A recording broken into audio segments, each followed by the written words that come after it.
कल्पना करो कि आप एक सुनसान सड़क पर खड़े हो और उस सड़क पर आपको दूर दूर तक कोई नजर नहीं आ रहा है। थोड़ी देर बाद आप चलना शुरू कर देते हैं और चलते चलते आपको उसी सड़क पर एक काफिला नजर आता है।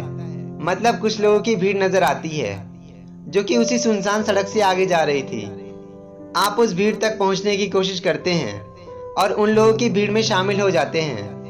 फिर आप यह पता करने की कोशिश करते हैं कि ये जो लोग हैं ये आखिर क्यों इकट्ठा हुए हैं और कहाँ जा रहे हैं। फिर थोड़ी देर बाद आपको ये पता चलता है कि ये जो सारे लोग हैं ये एक कब्रिस्तान में जा रहे हैं और ये सारे लोग एक जनाजा लेकर जा रहे हैं। तो फिर आप भी उन लोगों के साथ चलना शुरू कर देते हैं। थोड़ी देर बाद एक कब्रिस्तान आता है और वो सारे लोग वहाँ पर रुक जाते हैं और जिन लोगों के कंधों पर वो जनाजा था वो उसे कंधे से उतारकर नीचे जमीन पर रख देते हैं। फिर एक एक करके सभी लोग उस जनाजे के पास जा रहे थे और उसके अंदर देख रहे थे। थोड़ी देर बाद आप भी पब्लिक को हटाकर उस जनाजे के पास पहुंचते हैं और जब आप उस जनाजे के अंदर देखते हैं तो आपके होश उड़ जाते हैं क्योंकि उस जनाजे के अंदर आप थे।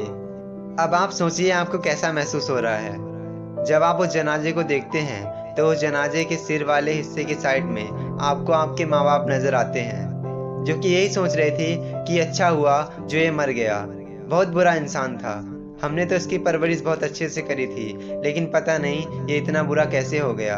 इसने कभी हमारी कोई बात नहीं मानी और हमेशा हमारे खिलाफ गया और कभी हमारे साथ अच्छा बर्ताव नहीं किया। और आपके दाएं हाथ के साइड में आपके रिश्तेदार खड़े थे, वो भी यही बोल रहे थे कि अच्छा हुआ जो खुदा ने इसे जल्दी उठा लिया, बहुत घटिया इंसान था, हमेशा अपने पैसों का घमंड दिखाता था। और आपके पैर वाले साइड में आपके दोस्त खड़े थे, वो भी यही बोल रहे थे कि ठीक हुआ जो ये मर गया, वैसे भी ये किसी काम का नहीं था, धरती का बोझ था, हरदम अपने माँ बाप के साथ बुरा बर्ताव करता रहता था, हमें तो शर्म आती है इसे अपना दोस्त कहने में। तो वहाँ पर खड़े सारे लोग आपके बारे में कुछ ऐसा सोच रहे थे और किसी को भी आपके मरने का कोई दुख नहीं था, बस सब यही कह रहे थे कि अच्छा हुआ जो ये जल्दी मर गया। तो ये है पहली सिचुएशन। और दूसरी सिचुएशन ये है कि जो आपके माँ बाप खड़े थे वो आपके शरीर को देख रहे थे और आपके चेहरे को देख रहे थे और चीख चीख कर ये कह रहे थे कि ऐ खुदा, तूने इतनी जल्दी इसे हमसे क्यों छीन लिया, तू ऐसी औलाद सबको दे जिसने हमें कभी कोई दुख नहीं दिया और हमसे कभी ऊंची आवाज़ में बात नहीं की। और आपके जो रिश्तेदार खड़े थे वो भी यही सोच रहे थे कि इसके जैसा इंसान हमने पूरी दुनिया में नहीं देखा, लाखों में एक था और सबके साथ अच्छे से बर्ताव करता था।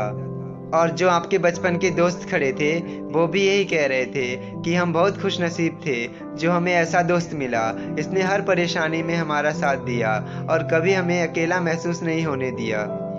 तो ये है दूसरी सिचुएशन।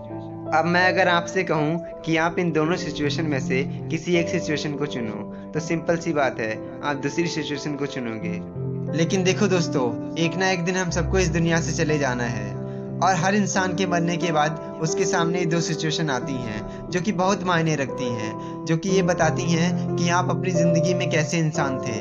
और अगर आप दूसरी सिचुएशन चुनना चाहते हैं तो आपको सबसे अलग बनना पड़ेगा, हज़ारों में, लाखों में, करोड़ों में एक बनना पड़ेगा, ताकि जब लोग आपकी मैयत पे आए ना तो उन्हें अंदर से आपके जाने का गम हो और वो ये कह सकें कि ये इंसान सबसे अलग था। तो अब ये तय आपको करना पड़ेगा कि आप कैसा इंसान बनना चाहते हैं। तो आज की इस वीडियो में इतना ही। आगे बढ़ते रहिए, सीखते रहिए और सिखाते रहिए। जय हिंद, जय भारत।